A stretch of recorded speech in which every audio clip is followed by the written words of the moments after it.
असलामुअलैकुम दोस्तों, क्या हाल है? ठीक हो दोस्तों। जी अज की वीडियो ने साड़ी आ वेखो कि रात को एक तो बारिश हुई अक्तूबर दे विच और पहली सर्दी बन गई।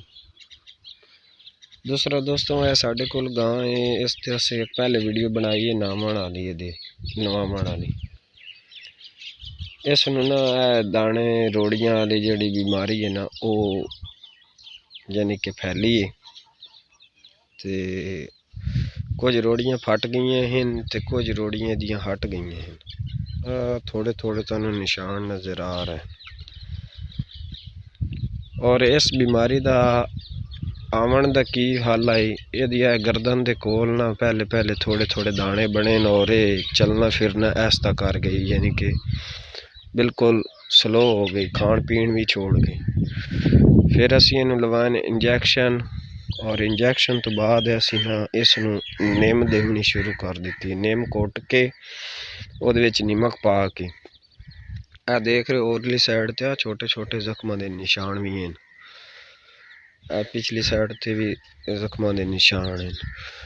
जिस टाइम असी निम इस्तेमाल करवाइए ये कुछ बेहतर होना शुरू हो गई है और फिर भी ये जड़ी ना कोई नहीं ठीक मुकम्मल ठीक नहीं हुई।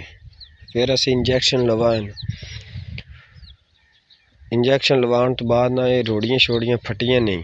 अगर ये फट जावन तो ज़्यादा चांस होंदे हैं जानवर बच जावन दे, अगर ये ना फटन तो फिर जानवर दे ना ज़्यादा अंदर इस तो ये मार कर वेंदी है। अंदर जो मार कर दी है तो फिर जानवर एक्सपायर होने का खतरा होंदा है। उस तो बाद ये ना गर्दन के तले एक जख्म है, उत्थे सोजिश हो गई है काफ़ी सारी। फिर असी डॉक्टर ने बुलाया, उन्हें इंजैक्शन लाए, ये सोजिश भी ख़त्म हो गई। उन्हें एक दो जगह तो है, बाकी सारी ना क्लियर हो गई।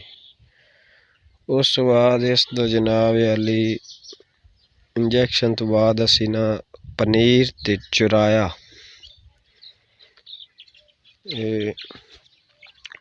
चुराईता होंदा वो असी इस ना पाइया चुराईते दा तो पाइया पनीर दियां डोडियां वो लैके ना अद्ध अद्ध पा जेड़ा है उन्होंने असी 2 किलो पानी दे विच उबाइल किया।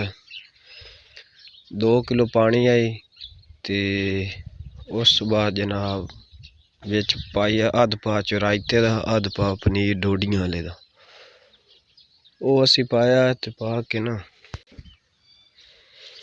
पाइया तो सिले चराईते दा पाइया पनीर अद्ध अद्ध पा जेड़ा ना वो 2 किलो पानी मिण के किसी बर्तन पा लेना, ओहदे विच वो चराईता ते पनीर पा के ना उसनू बॉयल करना शुरू कर देना। जिस टाइम 1 किलो पानी रह जासी ना उस टाइम तुसी वो अपने जानवर नू दे देना ठंडा करके, बिल्कुल ठंडा हो जाए।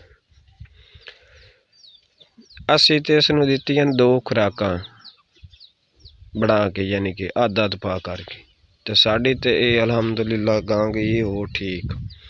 अगर किसी दोस्त दी ज़्यादा गां बीमार है या ज़्यादा होवे वो फिर उस मिकदार नू बता भी सकता है। तो असी फिर इसनू नवाया, नवावन वाली वीडियो भी तुहाडे सामने आई साडे कोल।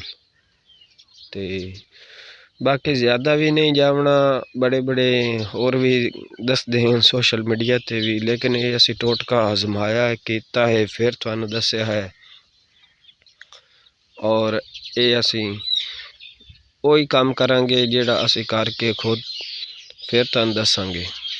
साडे कोल ये नहीं कि असी वो काम करिए ना तो एवं असी दसी जावीए। वीडियो अच्छी लगे तो वीडियो नू लाइक लाजमी करें।